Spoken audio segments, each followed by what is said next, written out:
Hello friends, welcome back to our video.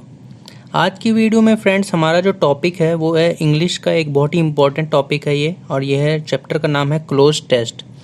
ये chapter बहुत ही important है कंपटीशन पॉइंट ऑफ व्यू से guys, क्योंकि कंपटीशन में इससे बहुत ही अच्छे अच्छे क्वेश्चंस और अच्छे मार्क्स के भी क्वेश्चंस आते हैं और अच्छे ज़्यादा मार्क्स के क्वेश्चन आते हैं, और इम्पॉर्टेंट क्वेश्चन भी है क्योंकि टफ क्वेश्चंस आते हैं इससे।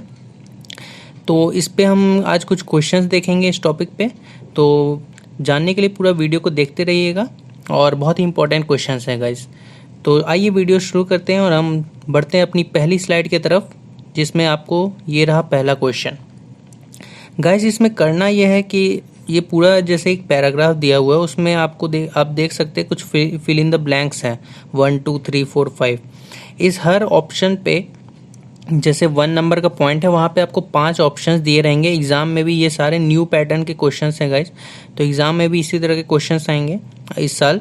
और इसमें जो भी 5 ऑप्शंस दिए रहेंगे, हर फिल इन द ब्लैंक्स के 5 ऑप्शंस हैं, और उसमें से आपको चूज़ करना है कि कौन सा ऑप्शन जो मोस्ट अप्रोप्रिएट है और जो वहाँ पे सही बैठता है, जो सही फिट होता है।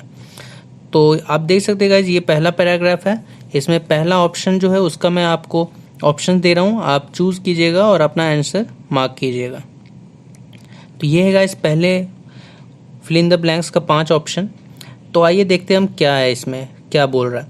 Quality of life at work place is an important issue for the employers as well as for the employees as well as for the employers.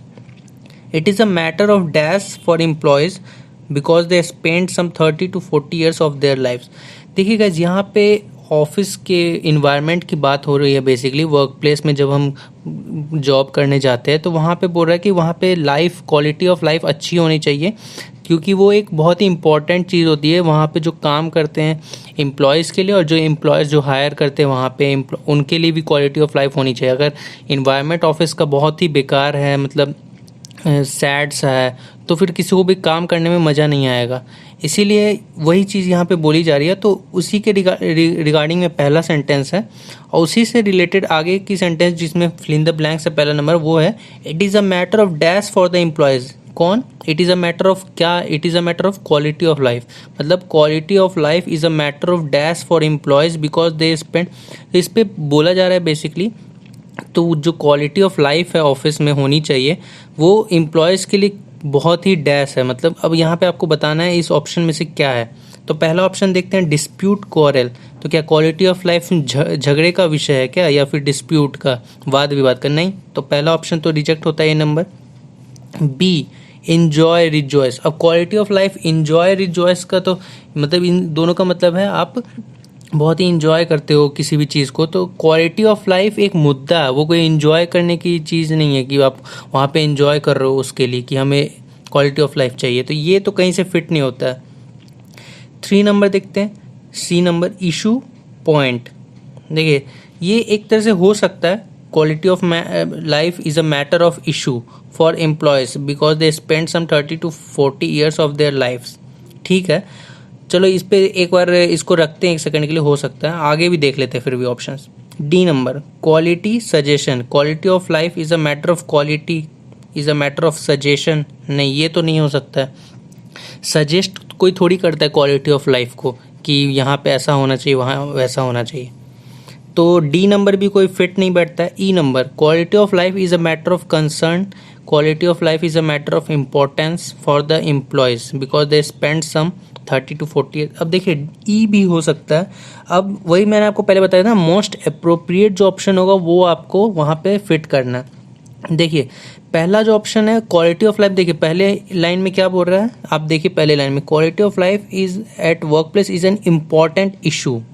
ठीक है, तो वहीं पे अब दूसरा लाइन इम्पॉर्टेंट मैटर किया ना, इम्पॉर्टेंट आया, उसी से रिलेटेड अब ये दूसरा सेंटेंस भी है। तो it is a matter of dash for employees. अब यहाँ पे it is a matter of concern for employees होगा या it is a matter of issue for employees? देखिए it is a matter of issue for employees कहीं से fit नहीं हो रहा है। It is a matter of point है जो है वो एक तरह से फिट हो भी रहा है, लेकिन it is a matter of issue ये कोई सेंटेंस मतलब मीनिंग तो बन रहा है, लेकिन ये ग्रामेटिकली सही नहीं लग रहा है। लेकिन अगर आप ये देखोगे E number, it is a matter of concern, it is a matter of importance for employees, तो ये परफेक्टली फिट हो रहा है। इसलिए इस ऑप्शन का जो 1 नंबर का जो ऑप्शन जो बेस्ट फिट है वो है ई नंबर, इसलिए इसका आंसर जो है ई नंबर होगा। आई होप गाइज आपको समझ में आया होगा। बढ़ते हैं अपने अगले ऑप्शन की तरफ। 2 नंबर देखिए, for employees they spend some 30 to 40 years of their lives in the job and the quality of work place has a dash on the quality of their lives. मतलब बेसिकली यहाँ पे ये बोलना चाह रहा है क्वालिटी ऑफ लाइफ जो office का है उनके जीवन पे भी उसका प्रभाव पड़ता है। ये तो सेंटेंस से ही पता चल रहा है कि quality of life at the work place has a dash on the quality of their lifes. अब इसके लिए बेस्ट फिट देखना पड़ेगा। 2 का ए नंबर देखते हैं, deliberation discussion, quality of life work place has a discussion on the quality of their life. नहीं, ये तो मीनिंग ही नहीं बन रहा सेंटेंस का। Quality of life work place has a effect or has a impact on the quality of their lives. देखिए ये fit हो रहा है, मीनिंग बन रहा है, लेकिन ये ग्रामेटिकली गलत है बी नंबर, क्योंकि अगर इफेक्ट और इम्पैक्ट हमें यूज़ करना है तो एन आना चाहिए था ए की जगह। यहाँ पे quality of work place has an effect on the quality of their lifes, ये होता तो सही होता। Quality of work place, quality of life work place has an impact on the quality of their lifes, ये भी सही होता है। लेकिन यहाँ पे क्योंकि ए है एन की जगह, तो बी नंबर ऑप्शन जो यहाँ पे फिट नहीं होगा, ग्रामेटिकली करेक्ट है, इनकरेक्ट हो जाएगा। फिर सी नंबर, बियरिंग और consequence, quality of work place has a consequence to the on the quality of their lifes, quality of work place has a bearing on the quality of their lives. देखिए ये option जो है fit हो रहा है, क्योंकि जो consequence मतलब होता है उसका कुछ प्रभाव होना, और बियरिंग मतलब भी प्रभाव होना ही होता है, और इसमें ए एन की भी ज़रूरत नहीं है। तो quality of work place has a consequence on the quality of their lifes, उनका जो भी क्वालिटी ऑफ वर्क जॉब पे जो ऐसा भी इन्वायरमेंट रहता है उसका सीधा प्रभाव उनकी बाकी की ज़िंदगी पर भी पड़ता है। तो ये परफेक्टली फिट हो रहा है। फिर भी आगे का ऑप्शन देख लेते हैं। Quality of work place has a decision और हैज़ अ फाइनल, नहीं ये तो मीनिंग ही नहीं बन रहा है। Quality of work place has a reflection has an imprint, देखिए यहाँ पे भी हैज़ ए रिफ्लेक्शन तो सही नहीं बन रहा, लेकिन इम्प्रिंट आ सकता था अगर एन होता। अगर 2 नंबर में quality of work place has an imprint on the quality of their lifes, an अगर होता तो इम्प्रिंट आ सकता था, लेकिन क्योंकि एन नहीं है तो ई नंबर भी ऑप्शन नहीं होगा, और रिफ्लेक्शन वैसे भी नहीं आ रहा था। तो जो दोनों ऑप्शन फिट हो रहे हैं वो सिर्फ सी नंबर है, बियरिंग और कॉन्सिक्वेंस। तो 2 का जो आंसर होगा वो सी नंबर होगा। अगले बढ़ते हैं अगले क्वेश्चन की तरफ guys. The issue of quality of work life is also a dash to the employers because, अब यहाँ पे देखिए क्या है, the issue of quality of work life, यहाँ पे जो क्वालिटी ऑफ वर्क लाइफ जो है उसका जो इशू है वो बाकी के जो मतलब वहाँ के एम्प्लॉयर्स है उसके लिए, उनके लिए क्या है, क्लेम डिमांड, नहीं क्लेम डिमांड तो नहीं। एम्प्लॉयज़ के लिए वो डिमांड का इशू हो सकता है, एम्प्लॉयज़ को चाहिए, लेकिन एम्प्लॉयर्स तो वो हायर करते हैं, उन्हें उनके लिए क्लेम या डिमांड का इशू नहीं होगा। डिमांड मतलब वो मांग रहे हैं कि हाँ हमें चाहिए, हक चाहिए, क्वालिटी ऑफ वर्क लाइफ अच्छा चाहिए, तो एम्प्लॉयर्स नहीं मांगेंगे, एम्प्लॉयज़ जो है वहाँ पे वो मांगेगा। जो कंपनी का ओनर है, मालिक है, वो थोड़ी ना कभी भी अच्छा इन्वायरमेंट चाहेगा, मतलब उसको थोड़ी ना अच्छे इन्वायरमेंट की ज़रूरत है, क्योंकि वो तो भाई मालिक है, उससे तो उतनी कुछ इशू नहीं है काम वाम करने में। जो एम्प्लॉयज़ है जो दिन रात खटते हैं उनको अच्छी इन्वायरमेंट चाहिए, तो उनके लिए क्लेम डिमांड का इशू है, ना कि एम्प्लॉयर्स के लिए। तो ए नंबर जो है 3 का ऑप्शन वो नहीं फिट हो रहा है। आगे देखते हैं, the issue of quality of work life is also of interest to the employers because it is also of relevance. देखिए गाइस यहाँ पे जो है बी नंबर एक तरह से फिट हो रहा है, ठीक है, क्योंकि वो इंटरेस्ट का इशू है, वो रेलेवेंस का इशू है, ठीक है। एक बार बी नंबर चेक कर सकते हैं, मीनिंग भी बन रहा है और ग्रामेटिकली भी करेक्ट है। उसके बाद the quality of issue of quality of work life is also of exposure, is also of effect, नहीं ये तो सेंटेंस ही बन रहा है, इज ऑल्सो ऑफ इफेक्ट, ये तो ग्रामेटिकली इनकरेक्ट हो गया, तो सी नंबर सही नहीं है। The issue of quality of work life is also of incentive, is also of facility, नहीं ये मीनिंग नहीं बन रहा है, इंसेंटिव फैसिलिटी कोई मतलब मीनिंग ही नहीं बन रहा है सेंटेंस का। The quality of work life is also of reward, is also of gift, ये भी मीनिंग नहीं बन रहा था। इस ऑप्शन का जो बेस्ट मीनिंग है, किसी भी ऑप्शन में मीनिंग नहीं बन रहा था, बस सिर्फ बी को छोड़ के, इसलिए 3 का जो ऑप्शन बेस्ट फिट है वो बी नंबर है। ठीक है गाइस, बढ़ते हैं अपने अगले क्वेश्चन की तरफ। चलिए फोर नंबर वही है, the issue of quality of work life is also of 3 में था, क्या था, एक बार ऑप्शन चेक कर लेते हैं। Interest, the issue of quality of work life is also of interest to the employers because it is one of the dash means to achieve organisational goals.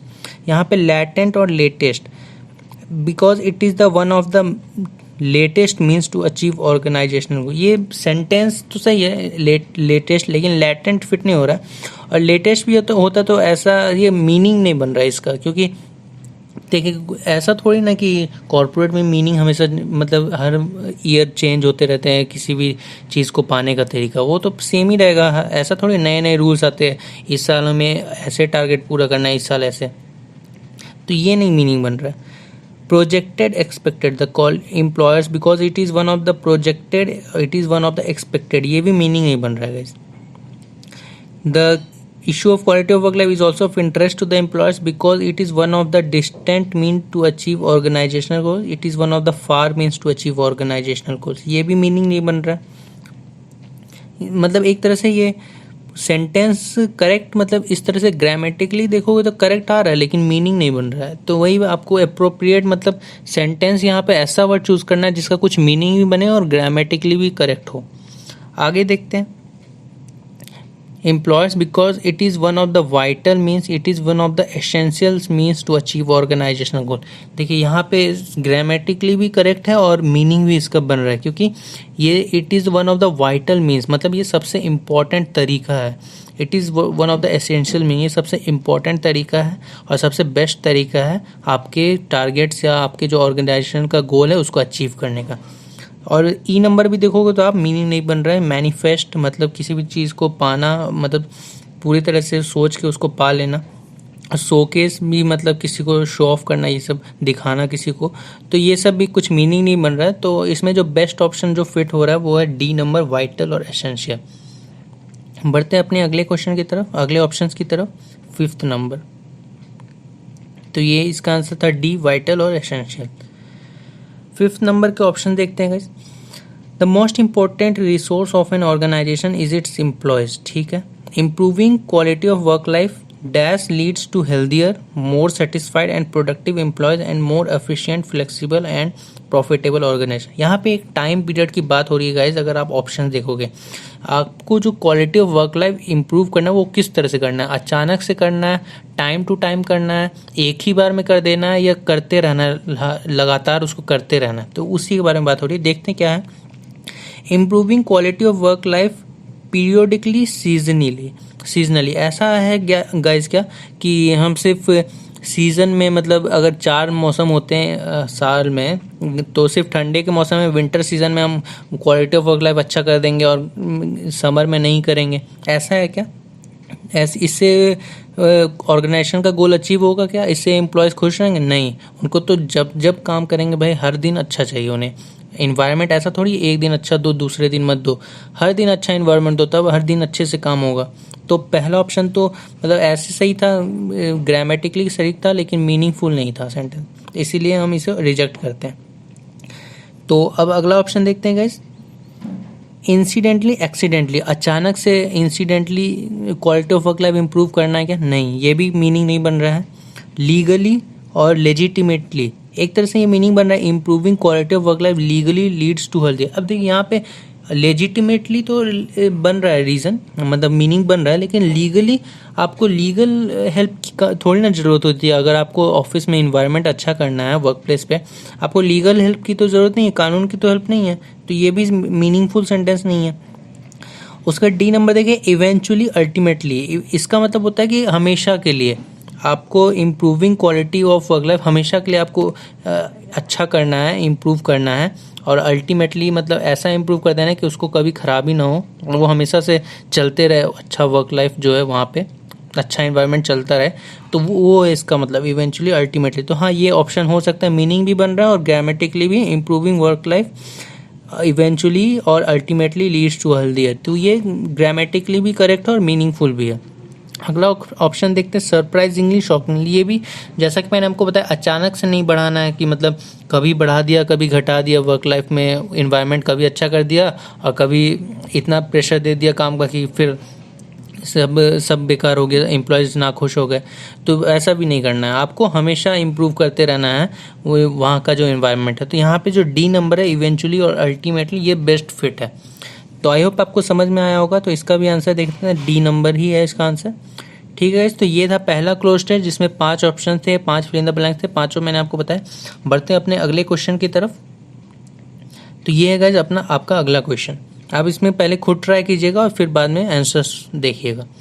तो पहले ऑप्शन का पहले फिल इन द ब्लैंक्स का option ये रहा, when I go into strangers library I dash round the book shelves.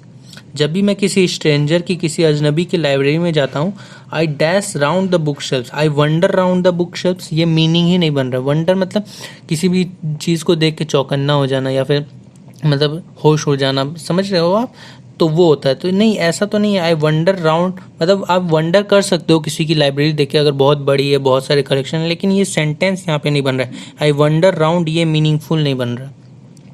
अगला option देखते हैं, आई रन राउंड। नहीं, ये मीनिंगफुल नहीं बन रहा है क्योंकि आप लाइब्रेरी में जाकर रन तो नहीं करते, दौड़ते तो नहीं हो, तो ये भी मीनिंगफुल नहीं है। C number, I look round the book shelves. हाँ, ये एक तरह से मीनिंगफुल सेंटेंस है, हम कह सकते हैं। आप देखते हो इधर उधर चारों तरफ इतने सारे बुक्स हैं, तो आप किसी अजनबी की लाइब्रेरी में गए हो तो देखते हो चारों तरफ क्या क्या कलेक्शंस है। ये ऑप्शन सही हो सकता है। और डी नंबर, आई वॉन्डर राउंड। वॉन्डर मतलब आप घूमते हो, तो लाइब्रेरी कोई घूमने के लिए तो नहीं जाता है, तो ये भी अप्रोप्रिएट नहीं है, मीनिंगफुल नहीं है। तो इसका जो ऑप्शन होगा 1 नंबर का वो होगा सी नंबर, लुक। बढ़ते अपने अगले ऑप्शन की तरफ, 2 number, this is to know the type of person he is and I feel that I know the dash to his mind. तो यहाँ पे मतलब वो इससे पता चलता है किसी की लाइब्रेरी देख के कि वो किस तरह का पर्सन है, उसकी क्या क्या कलेक्शन जो बुक है उससे पता चलता है उसकी थॉट प्रोसेस क्या है, उसके कैसा माइंड है, उसका क्या सोचता है, कैसा इंसान है। तो इससे आप उसके माइंड को जान सकते हो। तो I know the dash to his mind, I know the secret to his mind. नहीं, सीक्रेट तो नहीं पता चलेगा और ये मीनिंगफुल भी नहीं है। सीक्रेट ऑफ हिज माइंड हो सकता था, सीक्रेट टू हिज माइंड तो मीनिंगफुल नहीं है। मिस्ट्री टू हिज माइंड ये भी मीनिंगफुल नहीं है। सॉल्यूशन टू हिज माइंड नहीं। की टू हिज माइंड जो है यहाँ पे ये सही है, बिल्कुल परफेक्ट फिट है। बोलते हैं ना किसी भी चीज़ को मतलब किसी को अगर आपने जान लिया तो आपको उसके दिमाग की चाबी मिल गई, मतलब वो क्या सोचता है बंदा आपको सब पता है, उसका कैसा थॉट प्रोसेस है वो भी आपको पता है। तो वही है की टू हिज माइंड। अगर आपने किसी की लाइब्रेरी देखी और आपने उसकी बुक्स कलेक्शन देखी तो इससे आपको पता चल जाता है वो इंसान कैसा है, आप उसके दिमाग की चाबी आपके पास आ जाती है। तो ये है इसका आंसर बेसिकली सी नंबर, की टू हिज माइंड। बढ़ते हैं अगले ऑप्शन की तरफ, अ house without books is a dash house. अब देखिए यहाँ पे ऑप्शन जो अगर देखें तो अ हाउस विदाउट बुक, जो हाउस बिना बुक के होते हैं जिसमें बुक्स नहीं होते, क्या वो कैरेक्टरलेस होते हैं? क्या हाउस कभी भी कैरेक्टरलेस हो सकते हैं गाइज? कैरेक्टर एक ह्यूमंस का होता है, कैरेक्टर एनिमल्स का होता है, किसी भी नॉन लिविंग थिंग का कैरेक्टर नहीं होता है। तो यहाँ पे हाउस कभी भी कैरेक्टरलेस तो नहीं हो सकता, तो पहला ऑप्शन तो यूं ही रिजेक्ट हो जाता है। B number, a house without books is a bleak house. Bleak मतलब होता है कोई भी बहुत ठंडी जगह, यहाँ पे कहीं बहुत कोल्ड है, मतलब जैसे अंटार्कटिक आर्कटिक हो गया, ये सब ब्लीक इन्वायरमेंट है, मतलब बहुत ही ठंड है, वहाँ पे कुछ भी खेती ये सब नहीं हो सकती, बंजर एक तरह से। तो वैसा इन्वायरमेंट तो नहीं है। अगर किसी हाउस में घर यहाँ पे किसी घर में बुक्स नहीं है तो इसका मतलब ये तो नहीं वो घर एकदम ये हो गई बंजर हो गई वहाँ पे, ये तो मीनिंगफुल ही नहीं है, ठंडी हो गई वो घर, तो ये मीनिंगफुल नहीं बन रहा, मीनिंग सेंटेंस नहीं सही है इसका। अनलकी हाउस, हाउस कभी भी तो अनलकी नहीं हो सकता ना गाइस। अगर बुक्स नहीं है तो इसका मतलब ये थोड़ी कि वो हाउस अनलकी हो गया, तो नहीं, ये भी नहीं है। अ house without books is a bad house, हाँ ये सही है, मतलब ये मतलब उतना भी कोई फिट नहीं होता है, लेकिन अगर आप देखोगे इन चारों ऑप्शन में तो इन चारों ऑप्शंस में सबसे जो बेस्ट फिट है वो बैड हाउस है। हाउस जो है ये बैड होगा यहाँ पे, तो इसका जो बेस्ट फिट है वो बैड फिट होगा, बैड हाउस। ठीक है गाइस, तो इसका आंसर डी है, बैड। बढ़ते अपने अगले ऑप्शन की तरफ, no matter how rich the carpets are, these only tell you whether the dash ही है whether he has a lot of money. देखिए यहाँ पे तो पहले ही देख के पता चल गया, ही has a lot of money, he had, किसी भी घर में आप जाओगे तो आपको जैसे बुक्स नहीं तो आपको ये थोड़ी पता चलेगा इसका पास्ट में पैसे थे कि नहीं बंदे के पास, he had a lot of money. आप किसी की भी लाइब्रेरी देख के आप उसका पास्ट थोड़ी ना जान सकते, तो नहीं, ही हैड तो नहीं होगा। ही हैव हो सकता है, लेकिन ही हैव एक परफेक्ट ये नहीं है, मतलब मीनिंगफुल सेंटेंस तो है लेकिन यहाँ पे ग्रामेटिकली इनकरेक्ट है ये।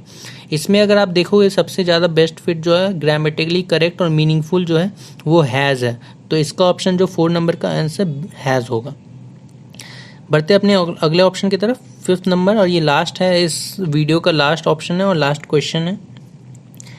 Weather he has a mind as well, it is not a dash of money that we do not buy books. मतलब हम जो बुक्स अगर नहीं खरीदते तो ये मनी की प्रॉब्लम या मनी की इशू या ऐसा कुछ मतलब बोलना चाह रहा है। देखते बेस्ट फिट क्या है इसका।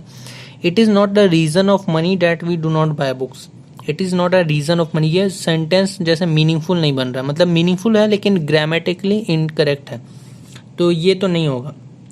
It is not a question of money, ये हो सकता है ग्रामेटिकली भी करेक्ट है और मीनिंगफुल भी है। इट इज़ मतलब पैसे का सवाल ही नहीं है अगर हम बुक्स नहीं खरीदते तो। इसमें मतलब ज़रूरी नहीं कि पैसे का इशू हो, मतलब ये बोलना चाह रहा है। It is not a issue of money that we do not buy books. देखिए ये भी एक तरह से सही है, ठीक है, इसे भी 1 मिनट के लिए रखते हैं। It is not a cause of money that, ये it is cause of money. देखिए it is not a cause of money, money cause है वहाँ पे, कॉज ऑफ मनी मतलब आप पैसा आपका जो नहीं है उसका रीज़न ये बताने लगा है। आपको बुक नहीं है उसका रीज़न पैसा है ये बताना है, लेकिन पैसा है कि नहीं उसका रीज़न क्या है ये बताने लगा है। कॉज ऑफ मनी मतलब वो सेंटेंस हो गया, तो ये सेंटेंस जो है कहीं और ही ले जा रहा है, मतलब जिस टॉपिक पे हम बात कर रहे हैं बुक्स पे उस पे नहीं है ये, इसीलिए ये सेंटेंस जो डी नंबर है वो इनकरेक्ट हो जाएगा और मीनिंगफुल भी नहीं है। तो इसमें बी नंबर और सी नंबर अगर हम देखें, it is not a question of money or it is not a issue of money, इसमें जो बेस्ट ऑफ फिट है वो क्वेश्चन ऑफ मनी, क्योंकि हम कभी भी हिंदी में अगर आप बोलोगे तो आप ये नहीं बोलते हो, मतलब आप हमेशा ऐसे बोलते हो कि पैसे की सवाल पैसों का नहीं है यार, मतलब कुछ और रीज़न से मैं नहीं खरीद रहा बुक, आप ऐसे बोलते हो ना, तो वो क्वेश्चन सवाल जो है वो उसका मतलब क्वेश्चन है, तो इसमें जो बेस्ट फिट है वो क्वेश्चन आ रहा है। It is not a question of money that we do not buy books, तो इसका जो ऑप्शन होगा वो हमेशा बी नंबर होगा, क्वेश्चन। यही था गाइस आज की वीडियो में, इन्हीं 2 क्वेश्चन को आपको बताना था। इसका पार्ट 2 भी आएगा जिसमें आगे और भी इंपॉर्टेंट क्वेश्चन और इससे अच्छे थोड़े टफ क्वेश्चन डिस्कस करूंगा, तो जानने के लिए इसके लिए चैनल को सब्सक्राइब कर लीजिए और वीडियो को भी लाइक कर दीजिएगा। तब तक के लिए बाय एंड थैंक यू।